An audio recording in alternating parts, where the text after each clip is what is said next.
Heraclitus, a Greek philosopher, once said, "Change is the only constant in life." And this certainly is the case in the world of IT and cybersecurity, but keeping up with the new criminal tactics and strategies is now a full-time career for many. This is out of necessity because we have no choice but to keep making criminal behavior more difficult and more expensive for all threat actors. The latest behavior change is noteworthy and appears to be in response to criminal returns not being what they used to be.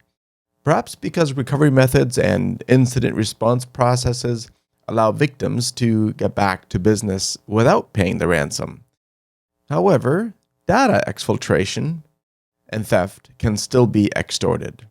So that's why we're seeing ransomware gangs are now starting to ditch encryption. So this threat of having yours and our sensitive data released or sold in the dark web is still a way for criminals to be paid.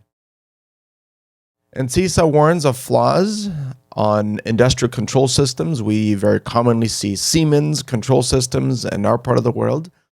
The big takeaway for us and our clients is that public-facing services need to be carefully audited. This is why port forwards, for example, are literally dangerous to perform these days. Patching isn't good enough. We need to apply zero trust to everything, especially industrial control systems. And this past Patch Tuesday showed 97 vulnerabilities plus one browser sandbox escape that was already in use as 0-day.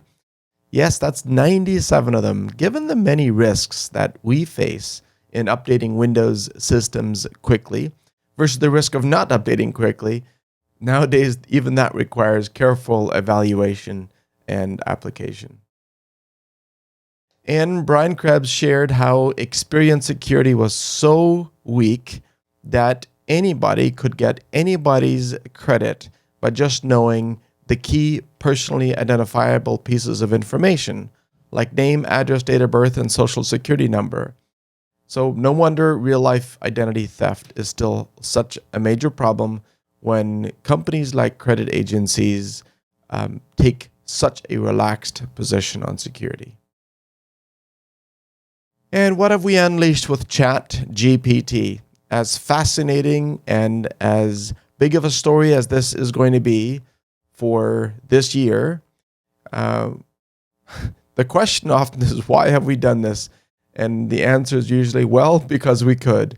And so now we'll have to consider mitigations against a brand new set of threats, including script kiddies reading malware using AI. And did you know AI in your family photos can be very helpful, especially on older photos? The app from Google is available for both Android and iOS. And Google is transparent enough with their privacy policy that this app can be used without them keeping any of your data. So hope you enjoy. Bye for now. See you again next week.